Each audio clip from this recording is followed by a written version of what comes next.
mommy too? Yeah. You give mommy kisses? Give mommy kisses.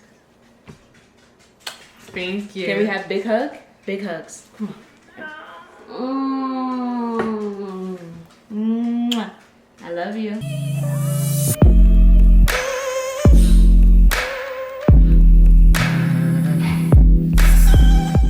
Hey guys, it's Paige. And Tai. And we're back. We have been in the house in the middle of the terrible twos. Well, actually the beginning. And I don't know, they kind of started at like 18 months. yeah, well, I don't know. Just know that We're in it. We hope you guys are doing good in this stay-at-home order. We were going back and thinking about just like some of the memories that we have, and we thought that we'll start a cool series called Back Down Memory Lane. Back down memory lane. Excuse my wife. So we decided that we would ask yesterday if you guys wanted to know like our story, because Our love story. yeah. We shared it before a little bit. We did a girlfriend tag a few years ago. So if you're interested in that, go back and check out that video. We'll also make sure that there's a link to that video. But then when we really started YouTube, we started it for the sake of sharing our pregnancy journey with Kennedy, and our journey to conception. So we were so focused on that we didn't really share our backstory. Thanks for y'all that have been rocking with us for some time. We met some really good people through not only YouTube, but from Instagram. We've met some really good people. So we enjoy engaging with you guys. We appreciate y'all for being with us on this journey and staying with us all of this time. Right, because we haven't posted in a while, but we'll tell you guys why we haven't posted. Right. In a future video. We wanted to share our story of how we met. What is our love story? So this takes us back to 2013, Dinah Shore, Palm Springs, California. What? Where it went down. Do y'all know what the Dinah is? So Dinah Shore is a big lesbian like music fest, huge party that takes place every year, usually in April. This year it was canceled, obviously due to Corona. Coronavirus. So this year it was canceled, but every year they have a huge celebration centered around celebrating the lesbian experience. Yeah. And it's wonderful. An eclectic mix of women. That's what I would call it. It is like true party experience from sun up to sundown and everything in between. So you would know. So 2013, I'm gonna tell you my version of the story because this is the real version. Throughout the week we met a whole bunch of different people. We connected with a lot of different women, and there Tai was. So Tai was with someone who we had connected with throughout that week. So we met her, but not really met her. But there was a picture. The picture.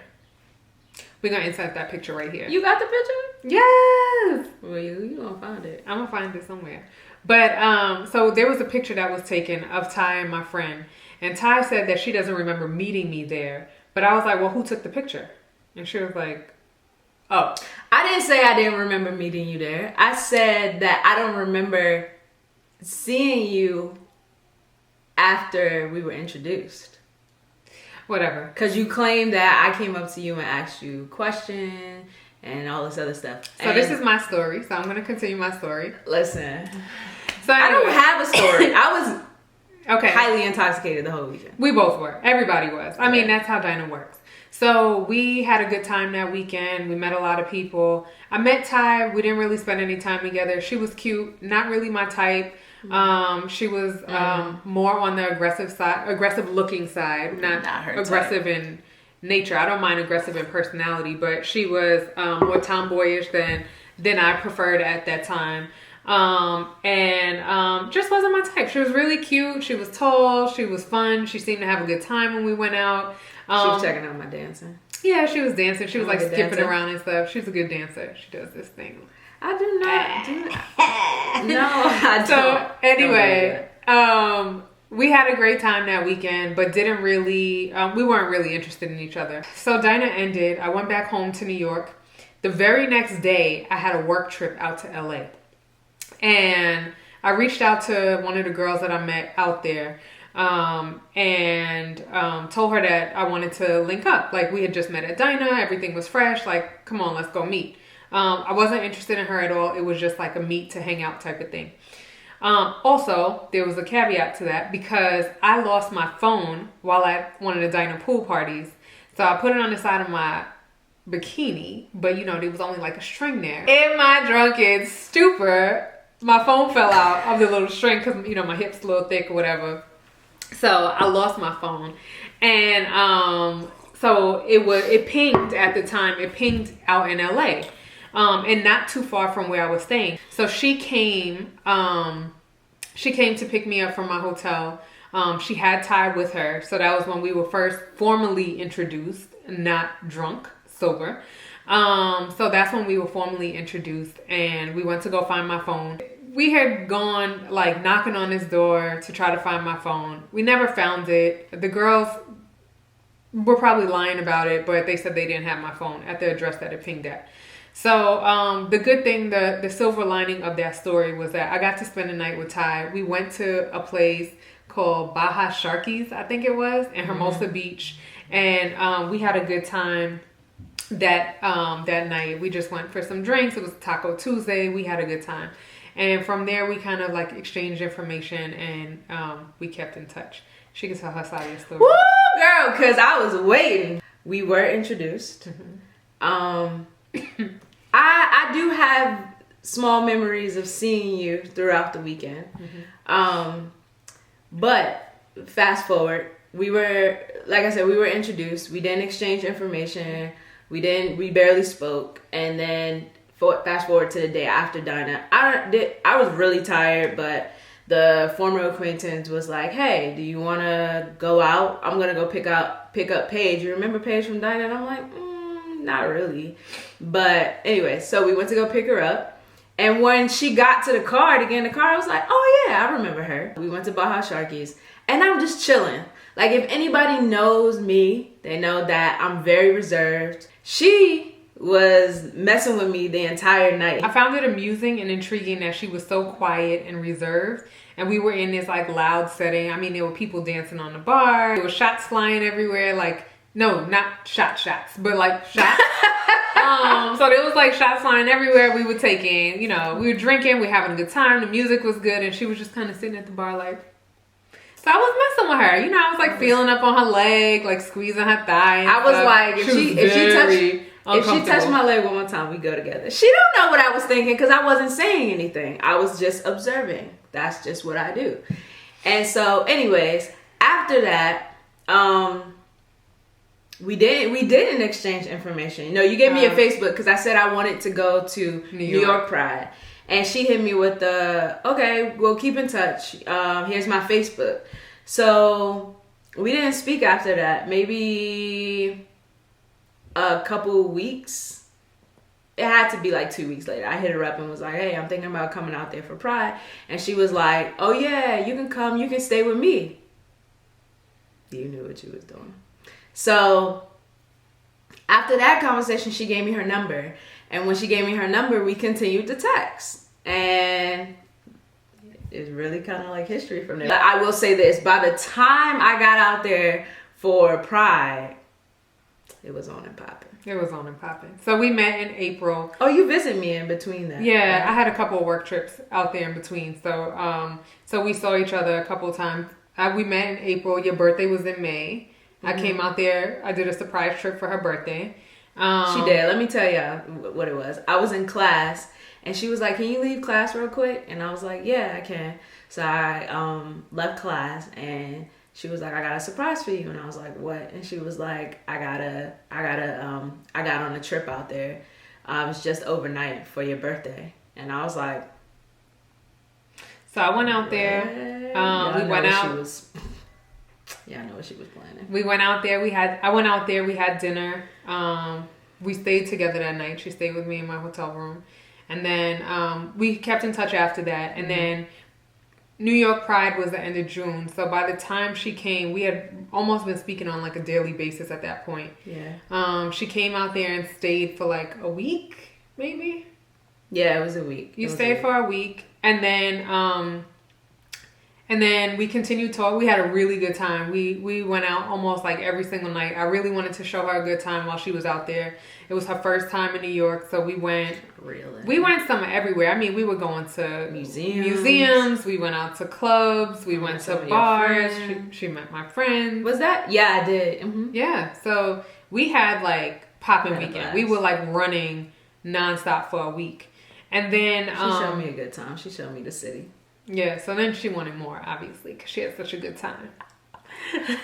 You helped me. You even helped me garden. We had a good time. We ran rugged that week, and then we kept in touch. We continued. We were bicoastal. She was living out in LA. I was in New York. We continued to talk all the time, even with the time difference.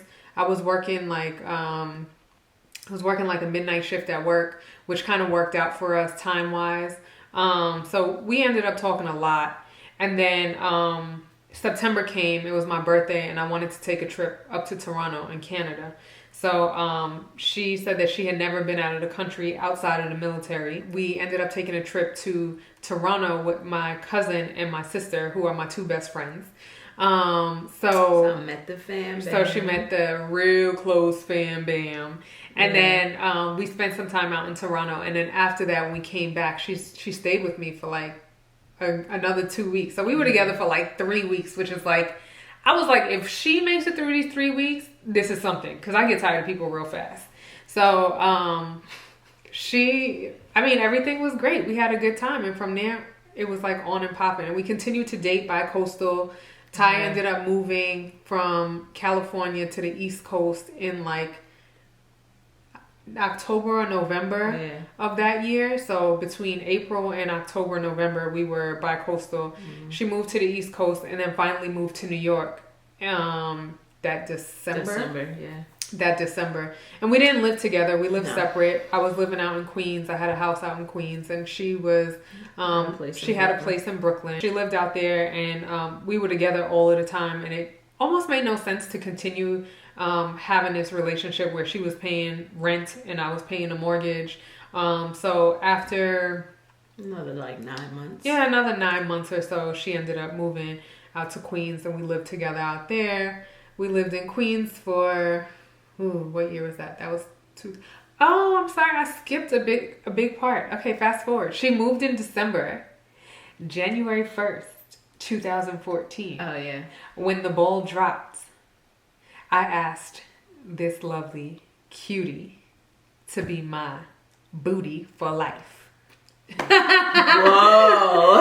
So I knew that my next relationship was going to be my final relationship. I wasn't trying to date just to date. I just wanted my next relationship to be my final relationship. And she and I connected like that. And that was a big reason why we dated for 9 months before really making it official. Even though we were exclusively dating, I wasn't necessarily ready to make that commitment until I knew that this is who I wanted to be with.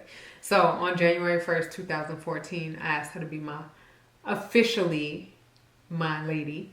And then, and we continued to date. But we were living separate at the time, until August of that year, August of 14. And then we moved together to Queens. And then by August of 2015, we had picked up and moved to Cali. I really wasn't looking for a relationship. I was like, fuck love. Like, I'm just gonna... We've all been there. I wouldn't say be a shitbag, but I was just gonna, live life freely, not be tied down, whatever. So I was 24 at the time? Yeah, I was 24 at the time. So she wasn't even checking for me. She didn't even... No, I mean, in every way, in every shape, like on the outside, like what I saw, you weren't... I wasn't what you wanted. You weren't what I imagined anyway. Like she was 24. She was tomboyish. I basically, she wasn't in her career at the time. Yeah, I wanted somebody who was like stable, had their career. I envisioned myself being like this power couple type of thing. I wanted someone who was established, who had been, in the field already, and like finally got to the point where they were ready to settle down and have a family. And here I am. I fall in love with this like 24-year-old. Yeah, and I mean, I was in an interesting.